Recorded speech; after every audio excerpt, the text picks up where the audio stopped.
Welcome to the Abundant Accountant Podcast. This is where accounting professionals just like you come to learn all the most efficient ways to grow their firms, sharpen their skills, and have consistent increasing sales.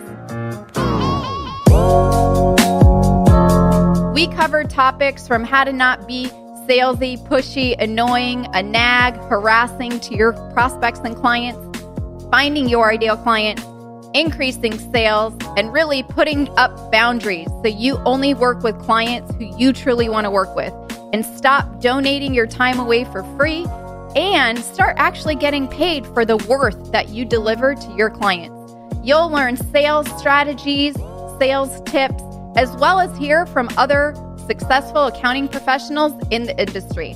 This podcast will show you step by step the path so you can create a firm and a life of your dreams full of abundance.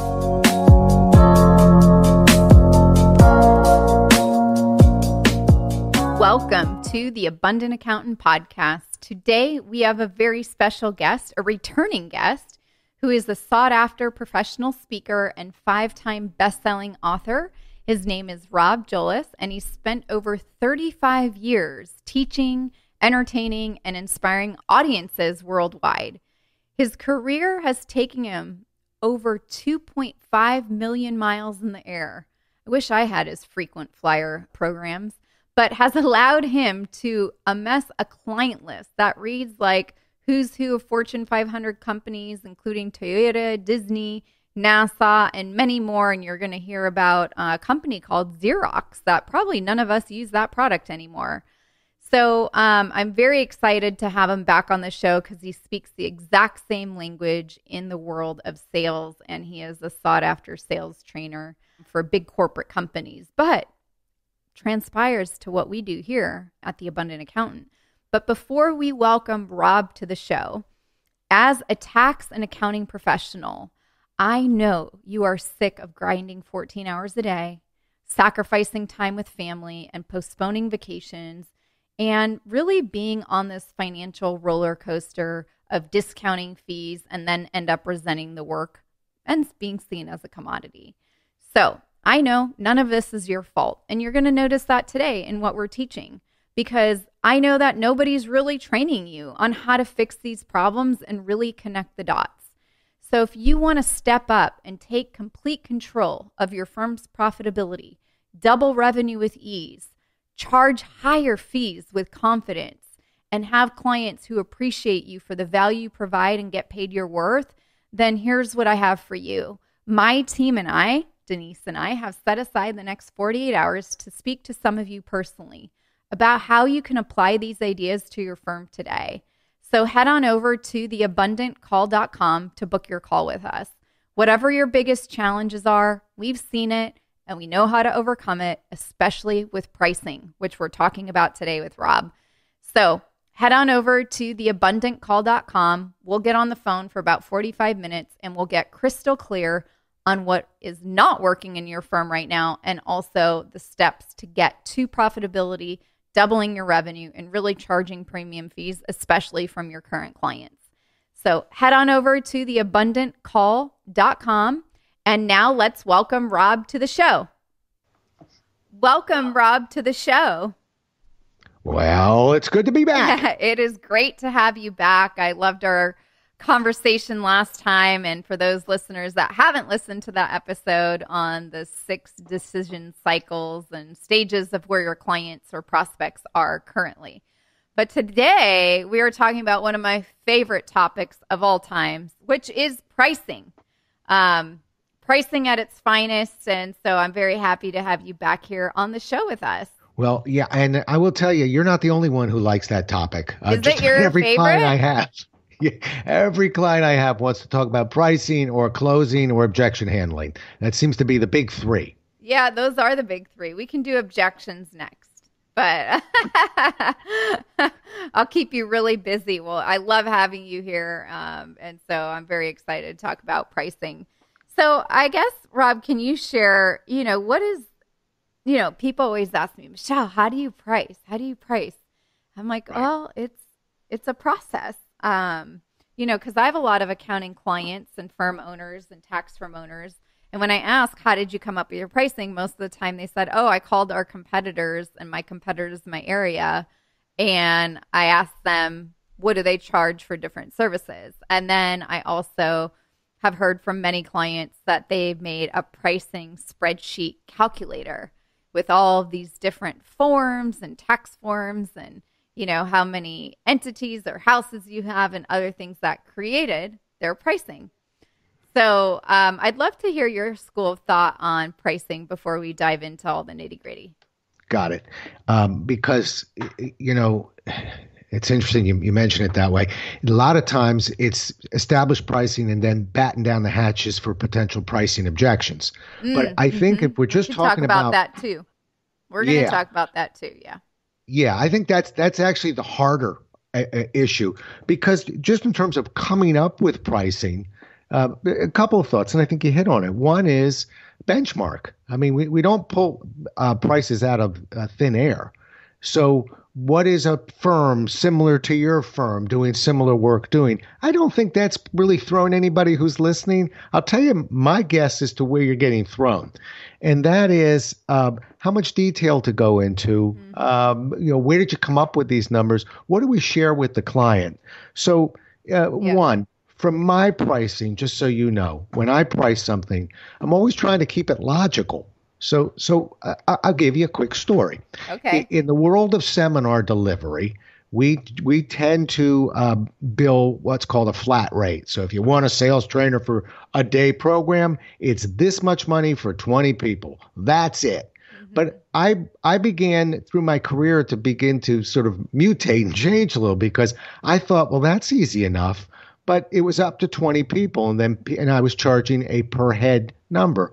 Well, all of a sudden I was showing up in towns where somebody wasn't feeling well, 2 people got let go, and that actually ate into my income.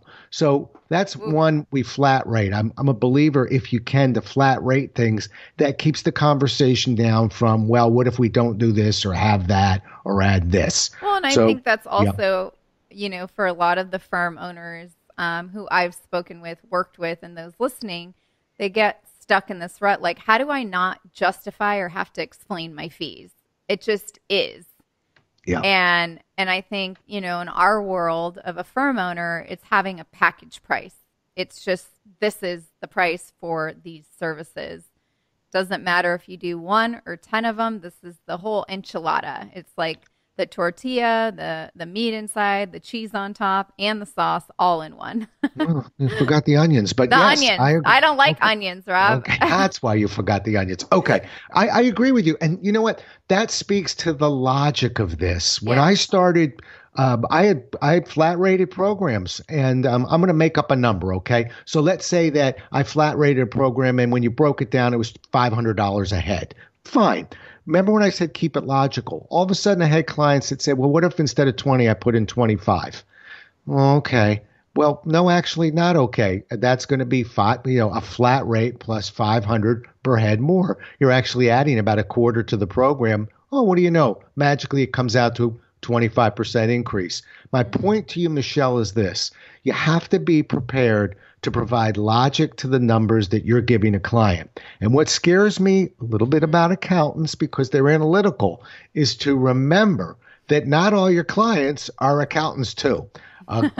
Many of us are more like me, more social in nature. Some are more dominant in nature. Point being that you don't need to go into an enormous detail on your pricing with probably 2/3 of the clients that you're talking to. If it's analytical, yes. How did you come up with these numbers? But if it's a dominant client and you go, let me tell you how I came up with these numbers, the dominant client go, I prefer you not. Just tell me what the number is. So, but what we're talking about right now is more just establishing the numbers.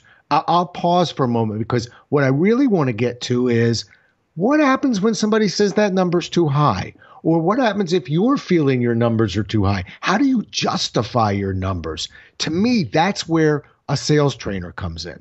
Yeah, or I like to say, how do you not have to justify your numbers? You know? Like, how do you, because I feel like when we're justifying our fees, it's people aren't actually seeing their value, or one might be inclined, and I know a lot of people here have lowered their fees, have caved in, have given a discount. Oh, I'm going to do free work. And then they find me or you, and they're like, I feel undervalued. I feel underappreciated. No, I work so many hours and I'm not getting paid what I deserve. And then we get in this rut of this, vicious cycle. So what would you say, Rob, is the best way, when you get into someone asking you, how did you price it? How do you not justify your fees, but be very stern and direct? Well, it's a great question. And again, I want to hit hard on how we get to this point, but I'm going to tell you what I want to answer your question though, because the way you do it, and this is just one man's opinion, and I hope I don't disappoint anyone, because here comes the magic pill. It isn't a magic pill. With my numbers, I literally, and I know what the word literally means, I literally practiced in front of a mirror, spitting out the numbers that I charge for the sessions I deliver. Because in a sense, we're all a wobbly kid with our knees knocking a little bit when we throw a number out and think in our very small juvenile brains, am I really worth it? Of course you're worth it. But we have to sort of practice. So sometimes it's not the words, but the tune here. It's being very confident when you put a number out. And I really do believe that takes either preparation or at least have them somewhere accessible. So when somebody says, okay, what's it cost? You're not hunting and pecking and humming and hawing to try and come up with your numbers. Easy, smooth, fast, like you've said it a lot of times before. And to me, that's how you get somebody off of it. We don't want somebody to think you're nervous while you're presenting them with your numbers. Yep. Yeah. Well, I always like to share, we sell with confidence. People buy confidence and certainty more than they buy a price or a fee.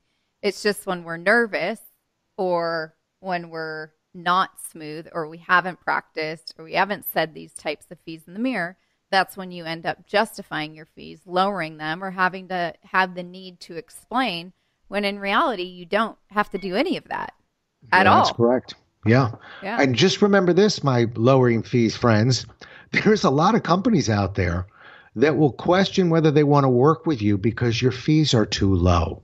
There are speakers bureaus that will not actually send me out because my number's too low. And there are others that like my number. But my point being, I had to, 25 years ago, I had to bring some numbers up just because there are a lot of people that will assume, well, I don't really want a budget accountant. I don't want a budget sales trainer or speaker. I want a really good one. So this right now, we're talking about just spitting your numbers out.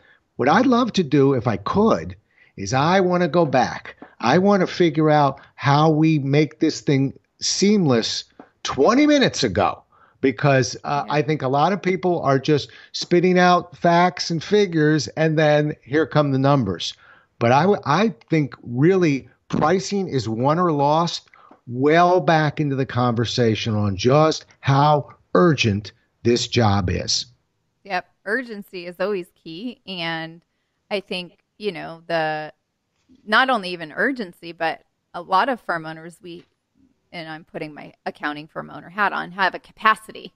There's only so much work you can take on if it's yourself and maybe one or two other people. So not only with urgency, but also with capacity and having a certain number of spots for clients, because we can't help everybody and anybody. And I think that's the original old school mindset of most of the accounting and tax firm owners that end up contacting me to work with them.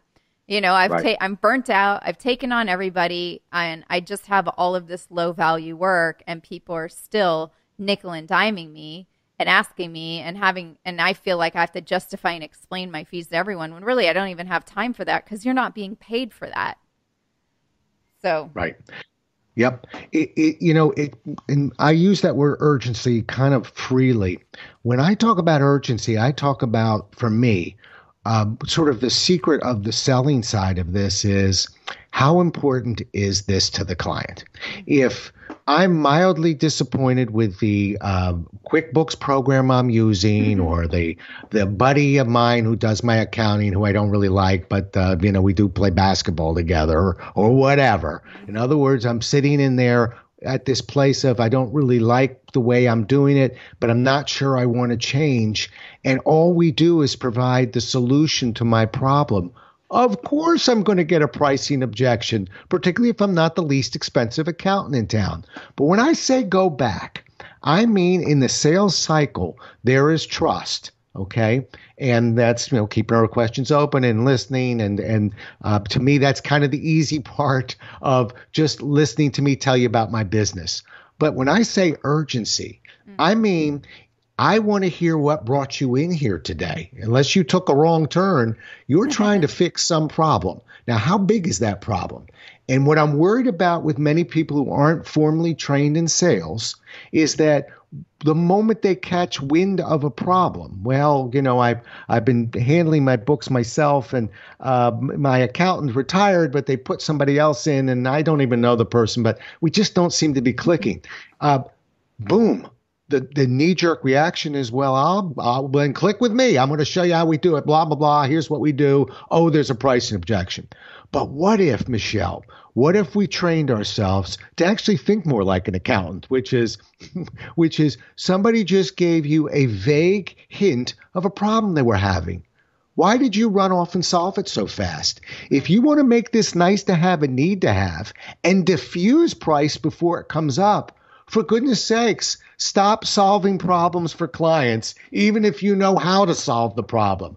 Let them talk about it more. Feed them more questions. Ask them about how long this has been an issue. How much has this cost them? What effects has it had here? What impact is it having there? Yep. But do not leave the problem. And if you stay put here, my hand is in the air. I can promise you're not going to get hit as hard on pricing when somebody sees that the ramifications of this issue, although I've been lucky, could be much more severe. Why would I now think this is a much bigger problem that I have to solve than I thought? Oh, and do it as cheaply as possible. See, one does not follow the other, but we have to do the work early. We got to ask more questions about the problem. Yeah. And I always talk about, and I'd be curious, since someone might be thinking, well, Rob and Michelle, why are you talking about problems when we're talking about pricing today? Well, the longer you spend talking about their challenges and problems, the less time you will hear a pricing objection or have to justify or explain your fees. It will just go poof and go away because it's about the ramifications. And when I share and teach this, I always say in an hour meeting, you should be talking about their problems and letting them really feel those for at least 20 to 30 minutes. Hard for me to put a time on it, but I like where you're coming from, which is we should be spending the majority of our time not just understanding the client's business, but understanding their challenges. Because I say again, if I don't have any challenges, you're not going to see me taking your phone call or sitting in front of you. If it's perfect, why am I here? So obviously there's something that I am grappling with. If you listen to the other podcast we did and you really study again that decision cycle, you remember, although I don't have myself memorized, I'm pretty sure because I usually do, mentioned that needs don't come from heaven. They don't drop out of the sky. They are formed by problems. So even if somebody says to you, it's nice to meet with you, Michelle, I am looking for an accountant that can really simplify how they communicate with us. I can tell you right now, without being Kreskin or a mind reader, that they didn't just read that out of a magazine. So whoever they've been working with has been confusing them. They don't understand. They're lost. That's where this need came from. I don't want to hear any more about the need. I want to know what sort of challenges they've had in the past trying to understand this part of their business. And I'm laying even odds that I'm going to be right when the client says, oh, yeah, well, that's been a challenge for us. And that's the one we want to dig in on. That's the one we want to stay put on because the challenge didn't happen yesterday. It's happened for a while. And maybe pricing scared them off a few times because they got a nice bargain basement accountant doing their work for them. We have to stay put. In the sales world, we call that developing probes, sometimes impact probes, but probes that deal with tell me more, explain that, how long, how much, when, who, how, but do not solve the problem. You do that, that's the best pricing tip you're going to get on this podcast, truly. And I'll give you all kinds of reactive moves. That's the best proactive move you can make. 100% in alignment. And I'm so glad, Rob, you're here preaching and solidifying, everything that I've been talking about since I started this podcast in October of 2018. So let's say you talk about the problem and you are, I know you do a lot of speaking engagements and you came up with your fixed pricing, not based on each person. How did you come up with your numbers? If you could walk us through that thought process for those people who might be thinking, for clients that work with me, they learn how I do it. But I'm curious to know for you, when you do your speaking engagements and you want to be the best sales trainer versus, the cheapo one, how did you come up with those prices? And then also, I know you said you raised them too. Yes. So you could get different speaking opportunities. If you could walk us through some steps or your thought process on that. Yeah. Well, the first thing I did, this is now 30 years ago, was I benchmarked. I just wanted to see what someone kind of like me was charging. But and I know that's sort of almost boring to hear that, but just so you know, that's just how we open the door and walk through the door. Okay. So I needed to get a sense of, okay, I'm fairly new at this. I got one book. It isn't even out yet. What does a guy like that charge? Boom, a number. I got a number. That was the easy part. What happens for the rest of my career is it's almost like when you sell a house, the market speaks. You don't have to worry. The market will take care of it from there. For instance, my wife is an artist. Everyone asks, how did you come up with your numbers? Well, when she started as an artist, and if you got her work 20 years ago, you got yourself a real good deal. Yeah. Because she was establishing herself. But she noticed that with that really good deal, people were gobbling up that artwork almost too fast. So she began to raise the price. And that sold too, raised it a few more times. Whoops, we slowed down on sales a little bit. So we pulled back just kind of froze there a little bit. The market speaks. Now, you said something to me, Michelle. You said that that accountants only have so much capacity for the number of clients they work with. Yes. I would allow the market to speak to you a little bit and see what happens when you raise. Are you no longer able to hold on to clients? But that's, for me, my numbers kept going up until I noticed that my gigs were slowing down. It's like, okay, I think that's my number now. And that's where I stay. It tends to move more like stair steps than a straight up graph. I stick and stay, and then I probe a little bit. I stick and stay, and I probe a little bit. That's one person's approach. But again, this part, I'm not an accountant. I'm a sales trainer. Yeah. And I think it goes for any business that's a service-based business. And I like your approach to that, which is the market speaks. So let the market speak. And if you've been, and I guess I'd be curious to know, over the 30 years, when you kept raising it up until your gigs slowed down and you were on your stair step to greatness, into space and Mars and all that, what kind of increment increases did you go up? Because I think for a lot of people listening, high value consulting work, tax planning work, resolution, some of the bigger engagements, not the compliance type work that's more seen as a commodity, the increments can go fairly up. I'm just curious to know what kind of incremental changes you made on your speaking engagements, because they are very similar to any of the accounting or tax services. Yeah. I typically looked at that number right around 10%. Those were kind of my numbers. But let me say one other thing, really important. It's not unusual, and I think probably those who are listening know what I'm talking about, for people to look at your numbers and say, well, that looks good, but could you discount it for me a little bit, because our wives play mahjong, something, and it's funny. I struggle with discounting. Not that I don't discount. Now everyone who's listening is now going to go, no. "Oh, we know how to get Jolles to discount." But I don't mind. I want my clients to hear what I'm about to say. I want a discount. I'm okay with a discount, but you must give me a reason. You can't ask me to discount because you'd like a discount. So let me give you an example. When somebody says, well, it's a little bit higher, is there any way we could do, you could come down X amount? I sure could if we do multiple events, if we actually add this end to it. In other words, what I'm looking to do is increase your revenue, and you're willing to take slightly less profitability. There you go. Yeah. Yes. But I'm wanting the client to form those words. Give me something, because let's go back to that artwork. How do I justify selling a piece of art to one person at a price, but another person say, could I have it for less? And I went, sure. Okay. Well, I just devalued my own work. Now, what if I said, I'll tell you what, I'll take 10% off if you picked two of these pieces of artwork. Okay. In other words, give me a reason to discount. But where I struggle is just simply offering a discount because you asked for it.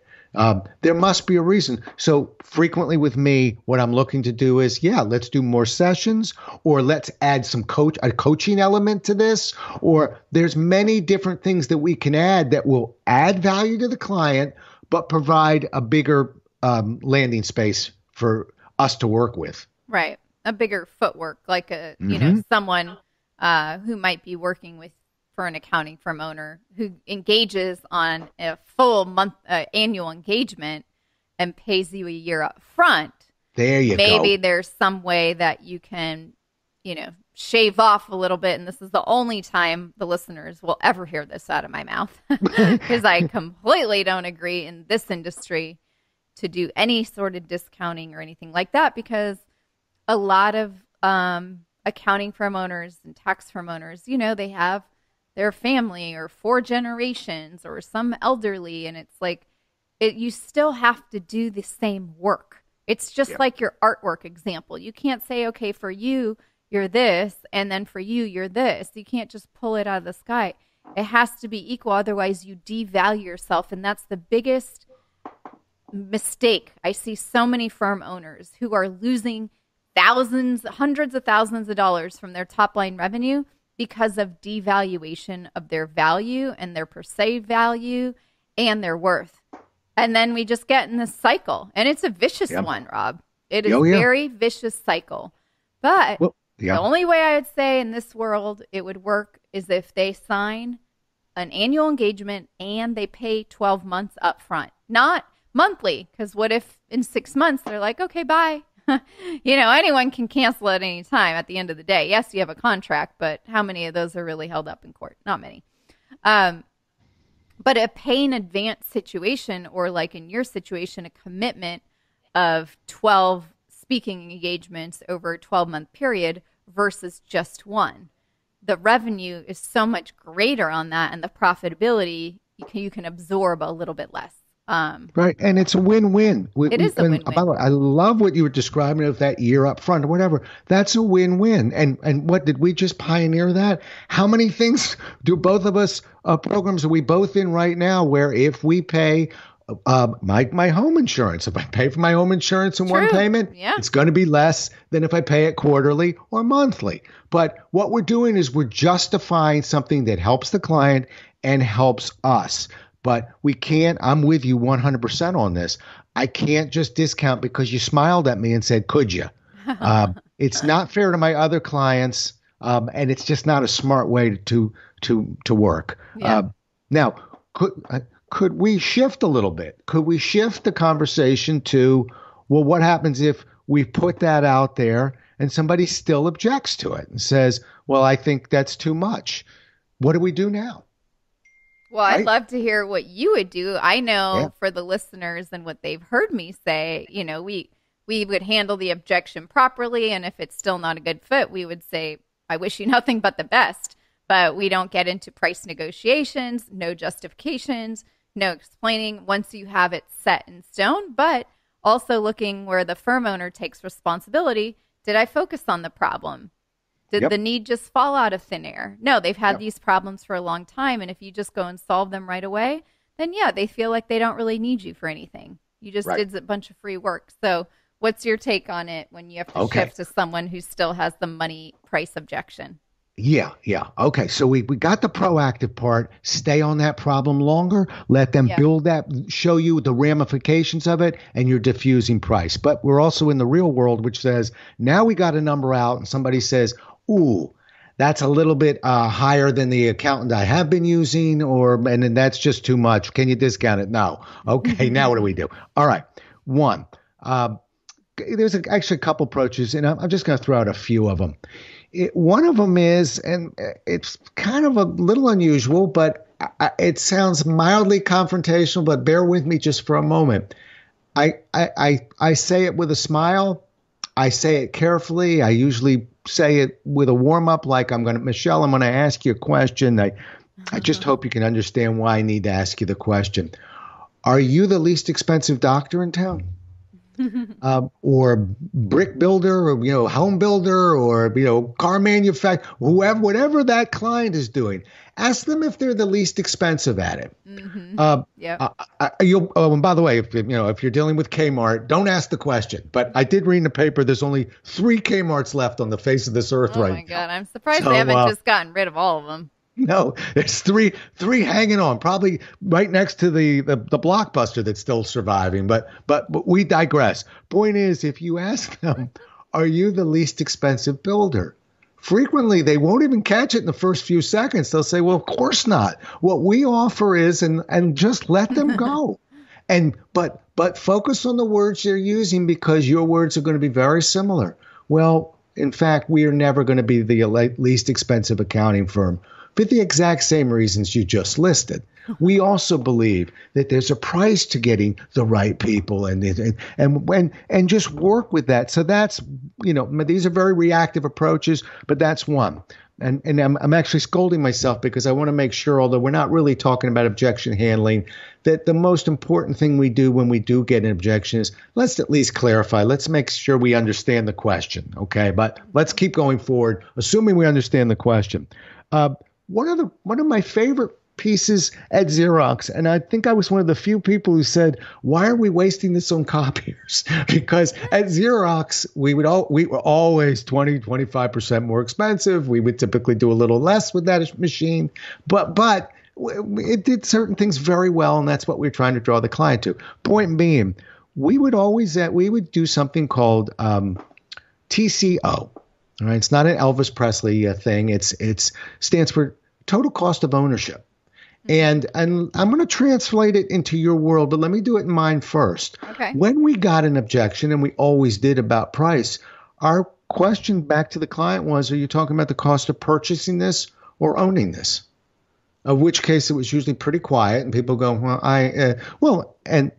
see, the cost of purchasing it is X amount. And as you mentioned, it's 10% more than what you're currently used to. The cost of owning it, however, are all the numbers associated with the decision that we're making here. And we go into resale and costs and service, et cetera. Okay. So when I said I'm one of the few, I always thought, why are we wasting this on copiers? I work in the financial industry all the time with financial advisors, for instance, who ask the same thing. They change it a little bit, talking about the cost of starting to work with me, or the long-term costs of working with me, again, it's like, what? Well, the cost is, and I charge, this is my fee, et cetera. The other costs, all the costs are, and then we break it down. So a TCO is basically gently reminding the client, you get what you pay for, okay? A lot of times clients aren't looking at, listen, my QuickBooks is less expensive than your accountant. I can promise you that. My first accountant that gave me that rented me my office was less expensive than my second one. Yeah. Oh yeah, I got fined left and right. At the end of the day, that was a much more expensive accountant, the cheap one.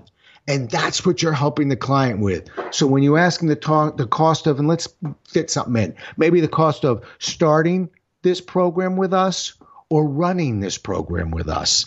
Again, I don't want the client to go the second one. I think the client will go, I don't understand the question. And that opens the door for you to explain one versus the other. It's the most successful technique I've ever used. Yeah.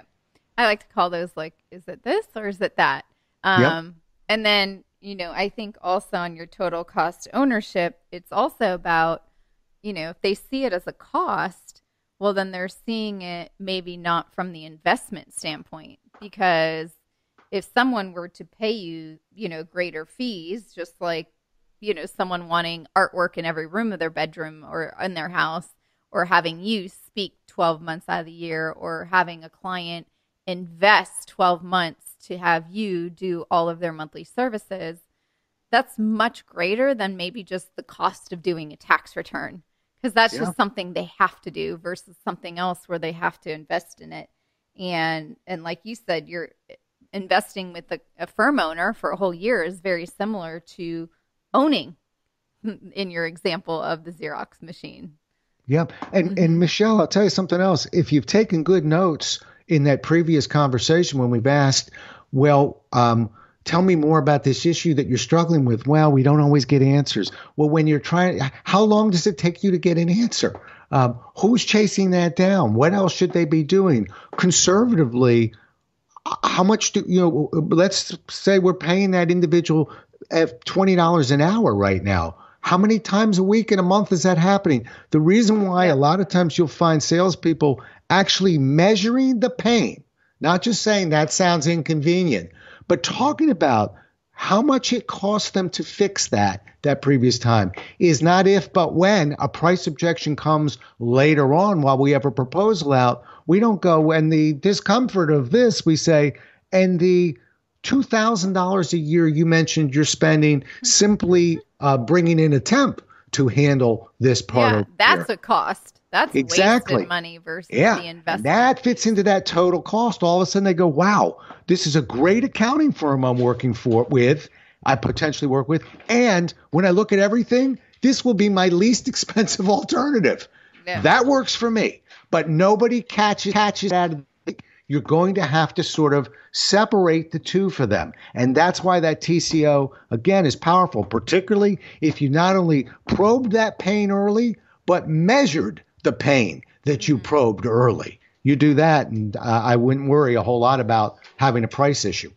Yeah. I love how you said probe and measure the pain early. Those are two very important elements, and will, help you not ever have to justify or explain your fees and have the confidence to price accordingly in a flat sort of rate. So, Rob, is there anything else that you would love to share with the listeners today, maybe that we haven't covered, or do you think we've covered everything here? Because I think this is a great start for those of you that are Kmart right now and feeling like you're plowed over by your clients and they're always asking for this, can you give me some break here, and you just feel like you're, Kmart or TJ Maxx or Ross, and you're just like, I've had it with being the discount store, and you want to be that highly paid, valued accounting firm owner. Is there anything else, Rob, that you'd love to share today that we haven't talked about? I actually feel like we've done a pretty good job of this. I think so too. I just think it's funny. Right before I spoke to you, I was doing a marketing workshop for some authors, and they were talking about their websites. Okay. And they all were like, well, I'm using GoDaddy and I'm trying to do it myself. And I tell them, well, why wouldn't you just get some? I mean, I know 3 people who'll do a very simple 3-4 page website for $500-600. Why wouldn't you use that? Oh, well, I'm trying to save money. Oh, I see. And how many hours have you put into the website? And they'll be like, oh my God, it's been like 3 weeks. So if I do my math right, you're paying yourself about $1.12 an hour. Does that sound like a good number to you? And they're like, no. So what it is a classic example of, you have to look at this as a big picture. Because if you do, you realize getting pros that know what they do and do it well are our least expensive alternative.